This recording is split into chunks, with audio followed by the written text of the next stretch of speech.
Johnny Nellore UDFിൻ്റെ secretary ആയിരുന്നു, MLA ആയിരുന്നു. അദ്ദേഹം കേരള കോൺഗ്രസ് തറവാട്ടിലേക്ക് തിരിച്ചു വരുന്നു.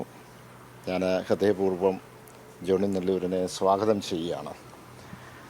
ഇവിടെ ഞാൻ സൂചിപ്പിച്ചതുപോലെ UDFിൻ്റെ സെക്രട്ടറിയും അതോടൊപ്പം തന്നെ അവിടുത്തെ ഒരു വലിയൊരു വ്യക്താവായിരുന്ന